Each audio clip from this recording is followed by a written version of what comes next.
à tous. Alors, je vais essayer moi de commencer en faisant un petit point sur toutes les nouveautés de la recherche internationale. Et en fait, je vais surtout vous rapporter ce qui a été dit à la conférence internationale de Londres en septembre, puisque c'est là que se retrouvent toutes les équipes de recherche sur la STP. Donc, j'ai essayé de faire un petit résumé de tout ça. Donc, je vais vous présenter trois grands points. Les avancées déjà sur le diagnostic. Donc le diagnostic génétique, je vais vous montrer qu'avec les nouvelles techniques de séquençage maintenant aujourd'hui disponibles, on avance énormément sur le diagnostic génétique, il y a quelque chose qu'il ne faut pas oublier. Le diagnostic de l'épilepsie, mais ça, il y a beaucoup de choses qui ont déjà été dites ce matin, donc je passerai rapidement, ça tombe bien parce qu'on est très en avance. Et le diagnostic aussi de la lame, qu'il ne faut pas oublier. Donc, moi, je parle de tout ce qui est à la recherche, ce ne sera pas nécessairement axé que sur le cerveau, mais un petit peu surtout, j'ai essayé d'un peu plus axé sur l'épilepsie, mais il y aura un peu d'autres. Les nouveautés sur les traitements, donc on va revenir sur les inhibiteurs de mTOR, les Veronimus, le Tudia, comme quelqu'un a dit ce matin. Qu'est-ce qu'il en est de leur efficacité et de la gestion des effets secondaires? Donc c'est très bien parce que c'est une question qui a été posée ce matin, je pense que c'est quelque chose qu'il ne faut pas oublier.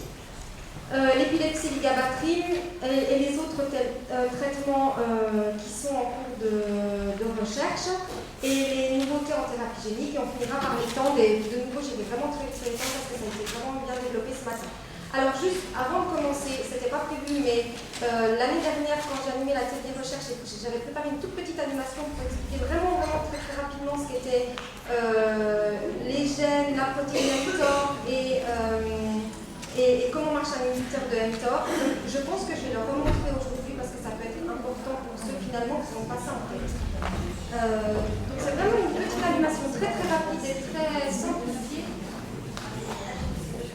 C'est vraiment pour ceux qui n'ont plus ça en tête, pour montrer comment marche mTOR et l'inhibiteur de mTOR. Alors, vous savez tous que la STB est due à des mutations. Une mutation qui peut être sur l'un ou l'autre des gènes TSC1 et TSC2 que j'ai représenté dans les cadres bleus. Là, c'est l'ADN. Donc, on a le gène TSC1, TSC2. Là, on est dans une situation normale. Le gène TSC1 permet la production d'une protéine qui s'appelle TSC1, qui a le même nom, qui a cette petite forme que j'ai représentée. C'est vraiment schématique. Le gène TSC2 va produire la protéine TSC2. Et on a cette protéine mTOR qui est responsable, vous voyez ici, je l'ai représenté, de la prolifération des cellules. D'accord? Dans un contexte normal, les deux protéines s'associent, elles se fixent sur mTOR pour l'empêcher d'être trop actif. Donc ça, c'est dans une situation normale. mTOR, il doit être actif, mais pas trop, il doit être freiné. C'est comme une voiture, on appuie sur l'accélérateur, elle va très vite, on voit vous freiner. D'accord? Donc là, c'est dans un contexte normal, on a une prolifération cellulaire qui est normale, contrôlée. Si, dans le cas des gènes TSC1 mutés et TSC2 mutés, vous voyez que les protéines, elles sont modifiées, elles ne peuvent plus former le complexe, elles ne peuvent plus interagir. Donc elles ne peuvent plus aller se fixer sur mTOR.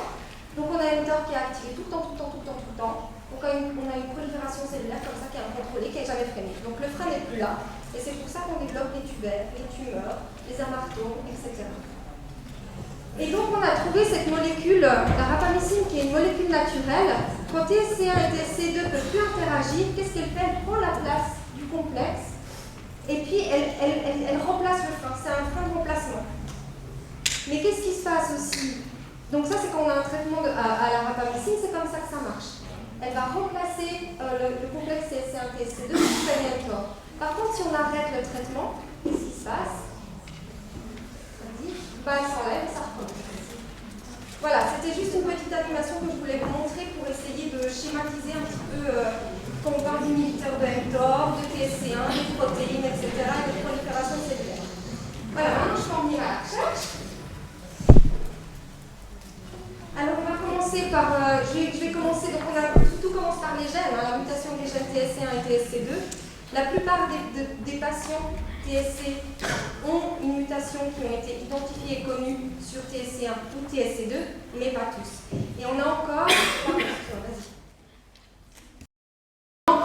donc, les gènes TSC1 et TSC2, donc les gènes, c'est des successions de lettres, de bases, de codes. Il y a des gènes qui sont petits et il y a des gènes qui sont très longs. Dans le cas de TSC1 et TSC2, c'est des gènes vraiment très longs. Et il peut avoir plein de mutations différentes, jusqu'à, on a identifié plus de 2000 mutations différentes. Donc c'est une mutation qui est quand même assez compliquée à identifier. Et on a encore aujourd'hui 10 à 15% des patients qui, même s'ils sont diagnostiqués STB, n'ont pas la mutation connue. On n'a pas identifié la mutation sur le gène. Mais aujourd'hui, on a des nouvelles techniques de séquençage, hein, on appelle ça les séquençages nouvelle génération. Et donc, il y a eu une étude dans le laboratoire des États-Unis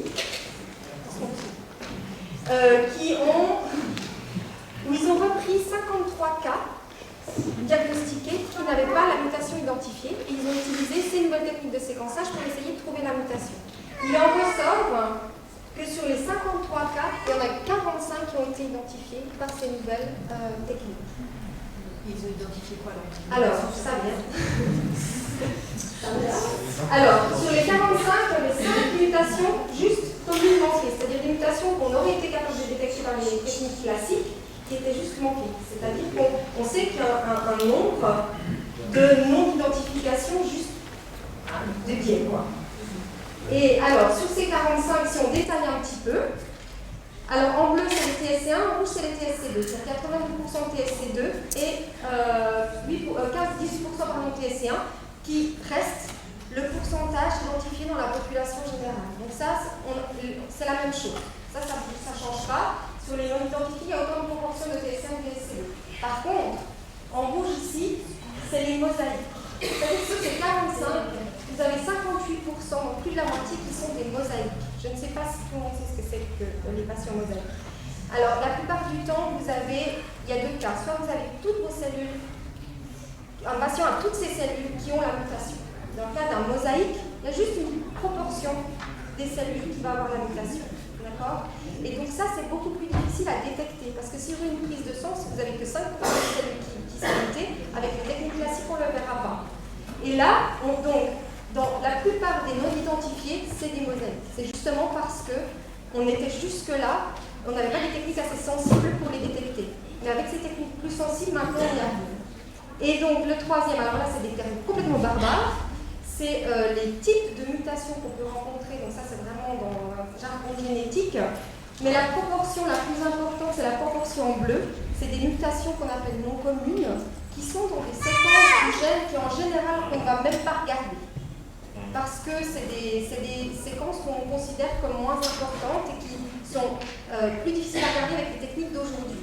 Et on voit qu'avec les nouvelles techniques, en fait, on s'aperçoit que dans ces non identifiés, c'est parce qu'on n'était pas allé regarder les bonnes séquences. Mais c'est toujours le gène TSC1 ou TSC2. Donc la conclusion qu'on peut faire de ça, c'est qu'il y a des grandes avancées avec les nouvelles techniques de séquençage. Les techniques sont beaucoup plus sensibles, donc on identifie plus de patients mosaïques. Dans les patients mosaïques, il y avait des patients qui avaient moins de 1% des cellules mutées, donc des choses vraiment très très difficiles à identifier. Les techniques sont plus puissantes, donc on permet d'identifier aussi des séquences qu'avant on ne détectait pas ou qu'on pensait non importantes. Et quelque chose d'assez intéressant à mon sens, il y a deux cas où la mutation était visible dans la biopsie de peau, c'est-à-dire dans les prélèvements sanguins entrovériens. C'est des patients pour lesquels on a fait des petites biopsies de peau, des lésions du visage, et on a pu trouver la mutation dans ces... Parce qu'on sait que dans ces lésions, les mutations sont enrichies. Donc c'est aussi un autre moyen d'aller chercher la mutation si on ne l'a pas trouvée, c'est d'aller directement chercher dans les lésions en fait. Alors, qu'est-ce qu'il en sort de ça? C'est que la probabilité, on a parlé un temps d'un autre gène, quand on avait toute cette proportion de patients qui étaient non identifiés, on s'est dit il y a un autre gène, TSC3 ou autre, qui doit être responsable, en fait il paraît apparemment non. Ça ne serait vraiment pas un autre gène impliqué, ce qui est très important pour les chercheurs. Ça veut dire que les chercheurs, ce n'est pas la peine d'aller vous fatiguer à aller chercher ailleurs. D'accord? Donc ça oriente énormément la recherche aussi, et c'est très important. Et c'est aussi une précieuse aide en termes de prise en charge, parce que même un patient qui a été diagnostiqué STB, le fait de connaître la mutation, c'est très important, par exemple si on a un projet parental ou des choses comme ça. Donc voilà, ça c'est les premières avancées, c'est sur le diagnostic génétique. Sur le diagnostic de l'épilepsie, alors le Dr Dorothée en a parlé. On parle maintenant de diagnostic présymptomatique. Je vais vous montrer un petit schéma, c'est sur une étude sur 28 patients. C'est un groupe de recherche qui a décidé de prendre des patients depuis leur naissance et de suivre les électroencéphalogrammes, donc les tracés électriques du cerveau, de la naissance jusqu'à 6 mois. Et qu'est-ce qu'il en ressort? C'est que de 0 à 4 mois, apparemment, en général, il n'y a pas de crise. Et là, je vous ai montré le tracé du cerveau, le tracé est normal. À partir de 4 mois, par contre, on a des activités anormales dans le cerveau, donc des tracés qu'on appelle épileptogénie. Et il n'y a toujours pas de crise. C'est-à-dire qu'on pourrait passer à côté, le patient, le bébé, va bien.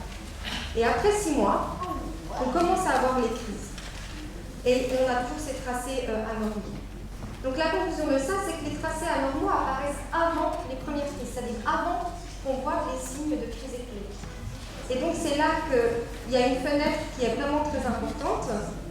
C'est cette fenêtre-là où finalement l'enfant n'a pas de crise et on pense que tout va bien, mais en fait il y a déjà des tracés anormaux. Et c'est là qu'on se pose la question du traitement préventif que Dorothée Bill a déjà bien développé ce matin.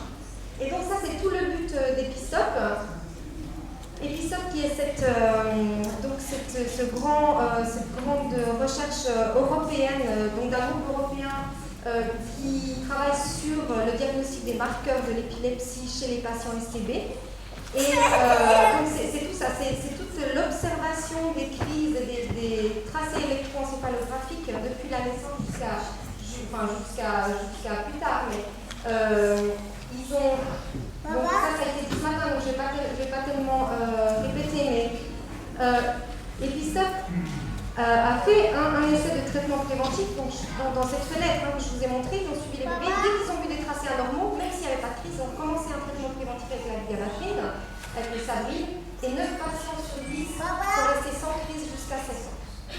Donc là, on voit l'importance qu'un traitement précoce pourrait vraiment être la clé et pourrait réduire significativement les crises.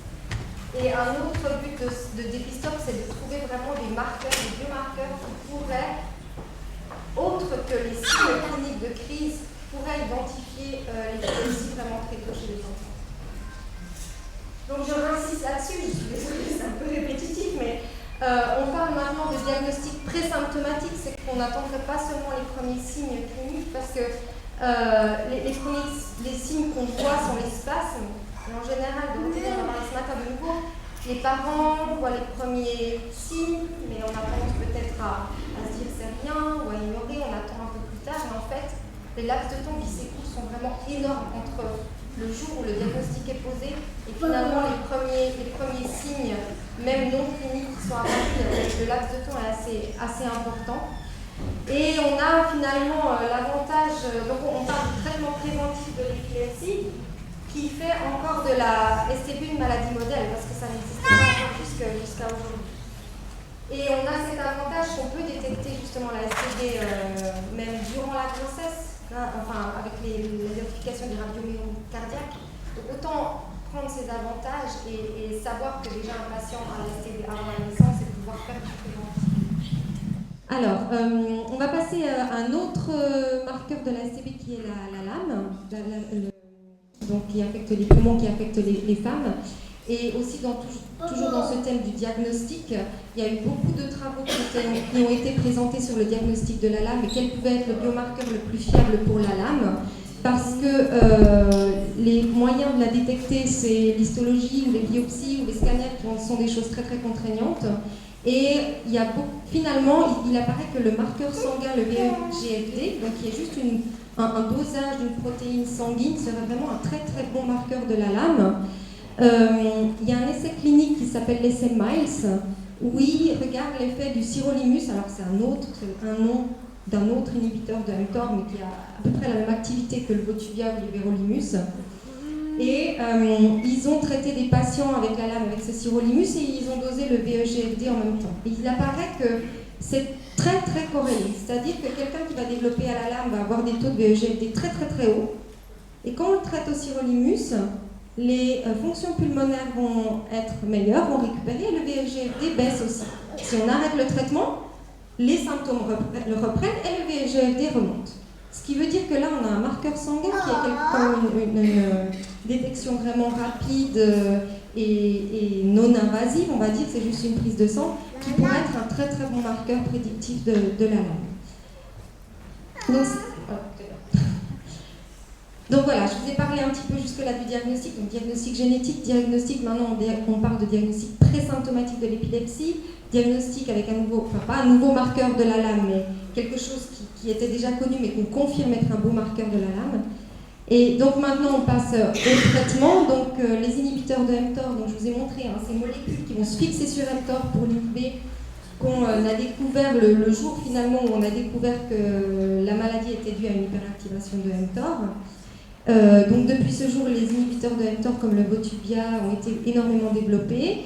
Il y avait de très très bons résultats qui ont été montrés il y a peu d'années, mais c'est assez récent, mais qui ont été efficaces contre les SEGA, contre les angiomyolipomes, contre la lame. Mais ce qu'on attendait encore l'année dernière, on parlait de mais et sur le long terme, qu'est-ce que ça dit? Est-ce qu'on est capable d'être traité très longtemps? Donc c'est ce qui a été montré à Londres en septembre, c'est que maintenant on a des études et on a un recul de plus de 5 à 7 ans. Apparemment la réponse est très durable. Ça s'explique par, on appelle ça la stabilité génétique des tumeurs. Par exemple dans des cancers, quand on parle de cancer du foie, cancer du sein, etc., les tumeurs vont muter sans arrêt. C'est pour ça qu'on fait des résistances au traitement. Ce qui n'est pas le cas de la STV parce qu'on connaît la mutation, elle est là, elle reste stable tout le temps. Donc c'est pour ça que les traitements seraient durables et il n'y a pas ni plus ni moins d'effets secondaires selon la durée du traitement. Premier point qui est important, c'est-à-dire qu'apparemment il n'y a aucune relation entre la réponse au traitement et le type de mutation, c'est-à-dire que ça soit une mutation TSC1 ou TSC2, l'efficacité est la même. Donc ça c'est assez encourageant. Les premiers résultats sur l'efficacité sur l'épilepsie, donc ça il y a beaucoup d'études cliniques en cours comme ça a été évoqué ce matin, donc les inhibiteurs sur l'épilepsie. Moi je dirais que c'est un peu trop tôt pour se prononcer sur l'humain, en tout cas de ce qu'on a entendu à Londres. Il y a des bons résultats sur les animaux, mais sur l'humain je pense que c'est encore un peu précoce et ça sera pour les années futures. L'effet sur les tendres, effectivement, est encore inconnu, je vous en reparlerai un peu après.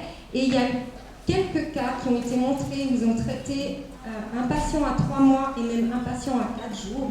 Ils ont suivi pour savoir s'il y avait des retards de croissance et apparemment c'est bien toléré. Donc, ce qu'on peut conclure sur les inhibiteurs de mTOR, c'est qu'ils sont assez efficaces sur le long terme et on essaye maintenant de commencer ce traitement de plus en plus tôt pour voir comment ça se comporte sur les patients si on fait un traitement très tôt. Maintenant, il y a quand même les effets secondaires, ça a été soulevé ce matin. Ça, c'est quelque chose qu'il ne faut absolument pas ignorer. Les effets secondaires sont vraiment très importants avec les inhibiteurs de mTOR. Il y a jusqu'à 90% des patients qui font des effets secondaires, donc que ça peut être des effets secondaires de très légers à très très importants qui nécessitent l'arrêt du traitement. Il y a quand même 90% des patients qui sont sujets à ces effets secondaires, ce qui est quand même énorme. Mais ça commence à être pris en compte. C'est-à-dire qu'au début, évidemment, on voulait savoir si c'était efficace, c'était vraiment la priorité.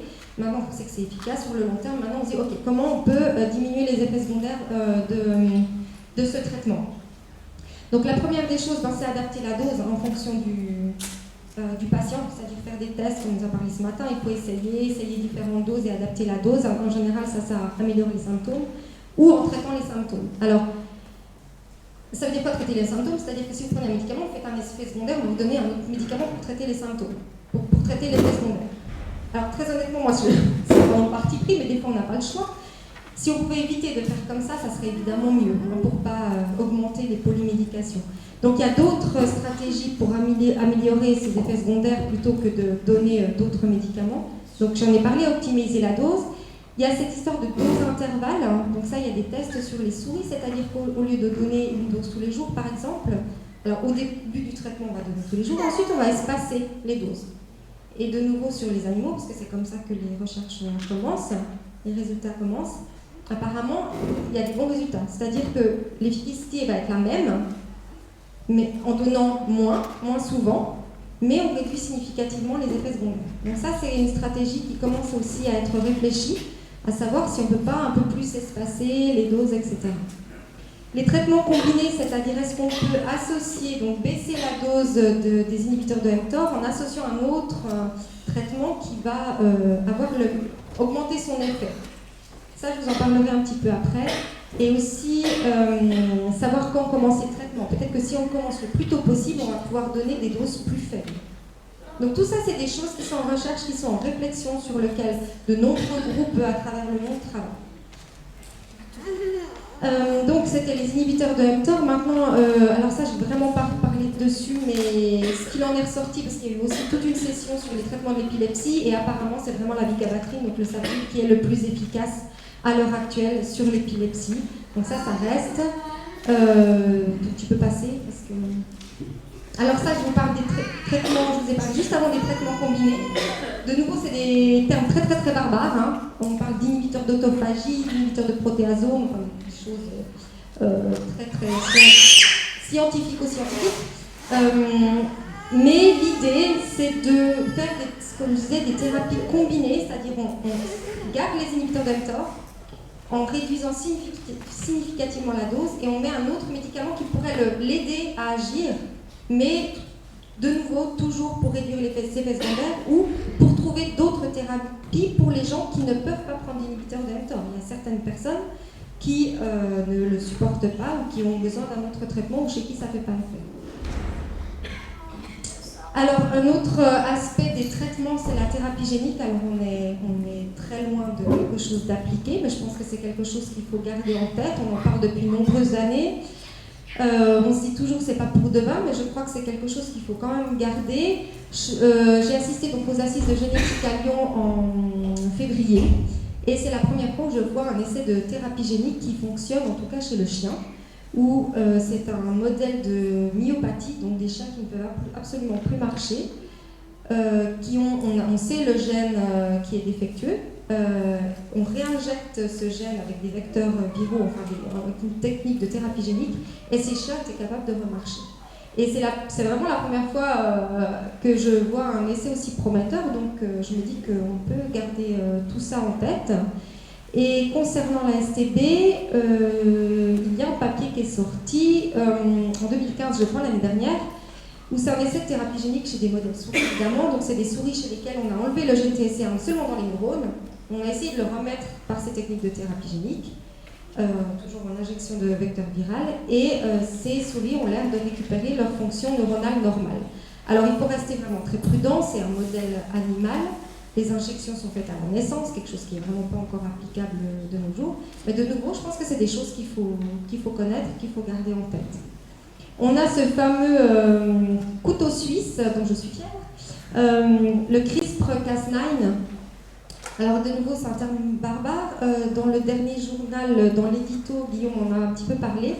C'est juste pour vous dire, c'est une nouvelle technique de biologie moléculaire que les labos ont développée, qui permet de remplacer n'importe quel gène à n'importe quel endroit de manière très très très précise avec ces nouveaux outils moléculaires. Qui ont été largement aussi présentés aux assises de génétique à Lyon. Alors il faut, quand on parle de thérapie génique, on ne peut pas ne pas parler de bioéthique, parce que toucher aux gènes, alors dans une cellule en culture, dans un animal, en laboratoire, ça ne pose pas de problème. Mais dès qu'on pense, rien que penser à utiliser ces techniques sur des embryons, sur des malades, c'est vraiment toute une autre histoire. Donc il faut garder tout ça en tête, et c'est pas si simple. Mais de nouveau, je vous rapporte tout ce qui se fait à travers le monde et tout ce qui est en cours de développement. Alors je vais finir avec les tendres. Je vais aller très très vite, vous connaissez ce parapluie maintenant. Le mien est juste un peu plus coloré, mais donc le professeur de Kerkel vous a montré ce matin, donc je ne vais pas répéter, hein, on représente toutes ces atteintes neuropsychiatriques sous la forme d'un parapluie avec ces différentes atteintes. Et comme ça a été dit ce matin, effectivement, moins de 20% des patients n'ont même jamais entendu parler de ces troubles ou même jamais été consultés à propos de ces troubles neuropsychiatriques. Et donc, de nouveau à Londres, les conférences sur ces temps ont été finalement succinctes, il n'y en a pas eu beaucoup, mais on commence à en parler, ce qui n'était pas le cas il y a plusieurs années. Donc moi je suis sûre que dans les années à venir, on en parlera de plus en plus, on les prendra de plus en plus en considération, et de nouveau il y a des recherches qui se font dessus. Donc ça je ne vais pas redire.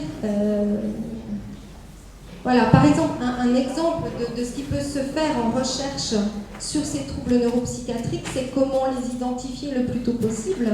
Et il a été montré, par exemple, sur l'autisme. Aujourd'hui, on le détecte avec des électroencéphalogrammes, des tests de comportement ou d'imagerie. Et il y a certains groupes qui travaillent sur comment on pourrait identifier des traits autistiques très très tôt chez l'enfant. Et apparemment, c'est une étude sur la perception du champ visuel, ils montrent à ces enfants des photos de leur maman, je crois. Et selon comment l'enfant va fixer les yeux de la maman, ils peuvent un petit peu, apparemment, diagnostiquer si l'enfant va avoir des tendances autistiques ou pas. Donc c'est vraiment pour vous montrer de vous un exemple de ce qui peut se faire dans un laboratoire de recherche sur comment on peut, là c'est l'exemple de l'autisme, mais sur la schizophrénie ou sur d'autres troubles, on essaye de trouver des moyens de diagnostiquer tous ces troubles le plus tôt possible, juste de les diagnostiquer et le plus tôt possible. Ça c'est le même tableau qui a été montré ce matin. Sur les études cliniques en cours sur l'épilepsie, elles s'étendent. Donc là, vous avez les 6 études cliniques en cours avec soit intervention, c'est le médicament qui est utilisé, soit la vigabatrin, Epistop, c'est ce que je vous ai dit, c'est les tests du Sabril sur l'épilepsie. Et la plupart du temps, vous voyez, c'est les tests de l'Everolimus. Donc elle a fait de l'Everolimus sur, par exemple, sur les capacités intellectuelles, sur le sommeil. Donc il y a plein de groupes comme ça qui regardent un trait particulier et qui va, sur ces groupes de patients, regarder si l'Everolimus peut avoir un effet bénéfique aussi sur ces comportements neuropsychiatriques. Donc pour conclure, voilà, les avancées finalement c'est sur le diagnostic énormément. Puisqu'on connaît maintenant très bien la maladie, on connaît les symptômes, on sait quels organes sont atteints, à peu près quand ils vont être atteints, à quelle fréquence et dans quelle mesure, on est capable de le suivre. Maintenant, il faut essayer d'aller les diagnostiquer de plus en plus tôt pour pouvoir prévenir de mieux en mieux et pouvoir améliorer la prise en charge. Donc voilà, c'est assez instinctif que le plus tôt on détecte, le mieux on peut prendre en charge. Et le mieux, on peut décider quel traitement on va avoir pour quel patient. Donc on arrive un petit peu dans la personnalisation en fait, des traitements et des prises en charge, qui est quelque chose de vraiment très important, avec un meilleur encadrement, un meilleur suivi, et cette considération maintenant des troubles neuropsychologiques associés qui ne l'étaient pas il y a quelques années en arrière. Et pour le futur, on attend de voir effectivement ce que donnent ces traitements présymptomatiques de l'épilepsie. Est-ce que traiter avant les premières crises va vraiment être bénéfique ? On attend les résultats des inhibiteurs de mTOR comme les Verolimus sur l'épilepsie ou les TAND. Les traitements alternatifs et ou combinés, alors j'ai oublié de le dire, mais pour l'instant ça reste vraiment que des tests en culture ou sur des souris, il y a très peu d'essais cliniques, mais je suis persuadée que ça va venir bientôt. La prise en charge des TAND et puis la thérapie génique, alors ça c'est pour un futur très très très très loin, mais voilà, on garde en tête. Voilà, je vous remercie.